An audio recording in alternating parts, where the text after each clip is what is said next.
All right, today, $100,000 in profit has been driven for an e-commerce brand using content that already existed. So if you're doing affiliate marketing, influencer marketing, running ads on TikTok Shop, this is a strategy that you absolutely need to take advantage of.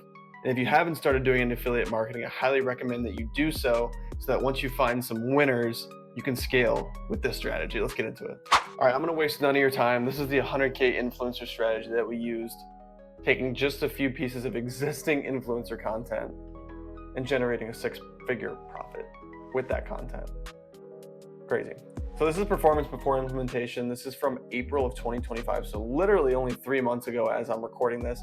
You can see the ROAS was 0.46 in the account. This is a relatively new brand, by the way, and I included the screenshots here directly from Meta to show you the proof. Conversion rate, 4.32%.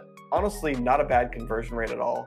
CPMs at $41, very steep here. Click-through rate, 1.25%, not too bad, but could be better. So this is before implementation numbers. So basically the idea here was for brands that are already running influencer ads on TikTok Shop or other platforms, it's perusing the top performing content from TikTok Shop. For the brand that I'm speaking of, they were running a lot of GMV Max, Spark ads, things like that on TikTok, and taking that content and just trying to continue to scale it there without necessarily knowing what else to do with it. So it was basically our idea to take the raw files, retrieve them from the affiliates, and take those and run them on other platforms that accept 9:16 formats for video ads. So your Facebook, your Instagram, your YouTube Shorts. Main focus was Meta ads. The brand paid, I think, less than $10,000 to get this content from the creators. So these aren't their creators. These are some pretty legit creators. You might be able to get off on a better deal if you find a lower level creator that has a video that just happens to go nuts. Definitely happens on TikTok still. And basically what we did was we took that creative and used it for Meta ads. And we're probably gonna use it for YouTube Shorts as well. But this is the after effect. So ROAS jumped from 0.45 to 3.53. And this was on, I think, over 50K, maybe even more of advertising spend. Conversion rate jumped to 5.49%, which is much higher than it was before. CPMs, this was the biggest drop. CPM dropped from $41 to $12 because the creative was better quality and more engaging, which Meta likes. And CTR increased from 1.25% to 2.11%. So these results are absolutely huge. I wanted to share those screenshots with you as well. But the big thing is we can now reuse this creative every single year because it's an owned asset for the brand now. So when this time of year comes around, it's a highly seasonal brand and seasonal product. We can continue to run this advertisement over and over and over again and drive those sales over year after year after year because it's obviously already a piece of engaging content. And if it's engaging now, it's likely that it's going to be engaging later as well. And when we re-enable it, it's still going to have all the likes, all the comments, all the shares, social proof to go along with it, which just does wonders for paid ads performance as well. So it's killer. So I'm going to show you a real look into Meta Ads Manager just to show you the proof, to show you the actual spend and show you the actual revenue numbers as well, at least the revenue numbers that Meta is attributing. Okay, so I'm in the ad account now. You can see we spent almost 60K in ad spend to generate over $200,000 worth of revenue. And the reason I'm saying $100,000 worth of profit is because there's obviously other costs that go into this that aren't included in Meta. Obviously only ad spend is only factored in, but you can see that 3.53 ROAS, cost per purchase, $11.09, 5.5% conversion rate. And this is all at a very low average order value of only $39.18. Imagine if we can get that AOV to $45, $50, $60, etc., what that would do to ROAS as well. So I wanted to share that screen share with you. Like I said, we can use this as an evergreen asset every single year, repurpose it as we see fit, cut it into new ads, change the hooks, change the call to action, mess with the piece of content and reuse it in so many different ways.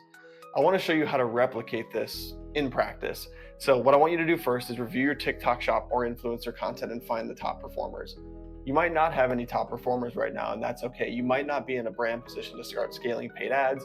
You might want to focus more on your affiliate relationships, your influencer relationships. Are you connecting with people who have the audience that you're looking for, the people who are actually going to resonate with your product? things like that resonate with your offer, those things are very foundational that you want to focus on first. If you haven't hit it with affiliates yet, I promise you, you will if you continue to be diligent. You just have to put in the effort to be able to find the right affiliates. Next thing, contact the creator and get the raw MP4 or .mov files. You can communicate with them directly through TikTok Shop. You can maybe share numbers with them or get their email or whatever. Find ways to contact them to give them an incentive to send over this to you. And at first, they might just send it over without even asking you for any money, and you can go from there. Next, what I want you to do is launch in Meta ads first and foremost. Then I want you to launch in YouTube Shorts, and you can also launch in TikTok ads, but non-shop TikTok ads, driving directly to your Shopify store or whatever e-commerce platform that you use. With the brand that I'm speaking of specifically, we have not launched on YouTube Shorts yet, but it's just another option for us too. We haven't yet because of budgetary restrictions, but as we continue to scale, YouTube Shorts is going to be a huge part of the strategy.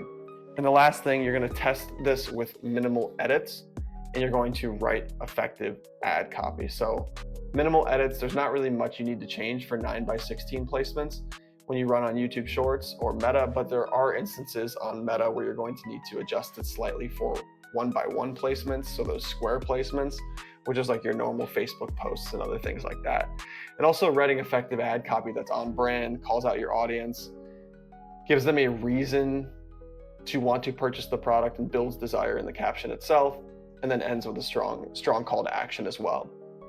I included a bonus tip here, which is further scale the content by testing it in different campaign types and with different headlines. So on Meta specifically, you might start in creative testing, which could be a manual sales campaign, but then if you see it performs well, you duplicate this over to Advantage Plus shopping, maybe you test cost caps, maybe you test other types of campaigns and different headlines as well. So that first line of your primary text, I want you to continue to test that, A/B test that over and over and over again to see what drives the most engagement and the highest conversion rate as well. So the big thing here, in my opinion, why this works and why it makes business sense is because if a creative angle is effective on one platform, that really does tend to transcend all platforms as long as the content is native to that specific platform and formatted properly.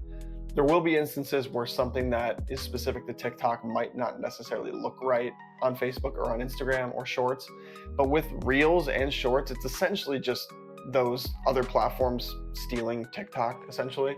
So it's not going to really be a lot different. The audiences on these different platforms are going to be somewhat different, but with targeting capabilities, AI, these platforms are going to be able to do a really good job of finding the audience that's going to resonate most anyway. So if it was an effective angle on one platform, it's likely going to be an effective angle on another platform because the AI is going to be able to find the audience that you're looking for. Another thing, TikTok Shop fees are very high, and there are a lot of instances that I've seen where TikTok Shop's getting shut down or just constant problems, payment method problems, etc. And you don't get to keep the customer data. So you might be making that transaction on TikTok Shop, but you're not getting any of the data that you need to run email or SMS marketing, other things that are important for retention and e-commerce growth over the long period. Because TikTok owns that data, you don't get access to any of that customer data when those purchases come through. And on the flip side, customers acquired through Meta or YouTube, which is in the Google Ads platform, you get that customer data directly in Shopify or whatever storefront that you use, and you can use that for all these tactics like email, SMS, remarketing, uploading audience lists into the platforms to run Performance Max for Google Ads or other types of campaigns that can help you scale your brand further and give the ad platforms the data that it needs, because first-party data is king. And then the other thing is a one-time creative fee for a long-term asset. Obviously, you have to pay for ongoing ad spend, but you're going to pay one of the creators for that asset. And now that's your owned asset that you can use over and over again every single year, like I said. It really is an asset, and it really is an investment in long-term business and long-term advertising performance. Some things to watch out for here. I would really want to make sure that your Shopify landing page is optimized. So obviously on TikTok Shop, when someone clicks on that link, it's going to go to the TikTok Shop, which is a very e-commerce friendly interface. I mean, you're going there to buy products. And conversion rate optimization on your website or on your product display page or your product detail page is going to be highly important, to include things like social proof, strong imagery, show them how to use the product effectively, etc. I'm not going to go into conversion rate optimization. I'll let you do some of your own research on that for the sake of this video, but that's what you're going to want to do. Another thing, don't ignore the ad copy. Make sure it's tailored for Meta or YouTube or for TikTok if you're running non-shop ads on TikTok as well. Like for example, Meta, your caption can be very long, whereas for YouTube ads or TikTok ads, you might only have a certain amount of characters. I think it's 100 characters on TikTok ads, and I think it might even be less on YouTube ads. And the last thing here is, depending on your budget, this ad is going to be shown to a lot of people because your CPMs are going to be low. So your CPM is your cost per 1,000 impressions. I would take advantage of this engagement and make sure you're effectively responding to customer feedback in the comments, both positive and negative. This is an opportunity for you to get in front of a big audience and showcase your brand values and addressing customer concerns, showing that you have great customer service, that you're really invested in the satisfaction of your customers and actually building that brand. All of that is very important to make sure you're continuing to engage with the audience. I would really say if you're using TikTok Shop or influencer or affiliate marketing at scale right now, you're seriously sitting on a gold mine, because if you're not running ads on Meta or on YouTube, you're missing so much opportunity to reach a broader audience, to acquire more new customers, and to continue to scale your ad spend to build your business for the long term. It's going to be absolutely huge. If you already have some influencer affiliate content that is killing it right now, you have to do this. So don't just use the content once, repurpose it across all platforms and get after it. And subscribe if you want to see more of this. Like, comment, call my grandma. Have a good day.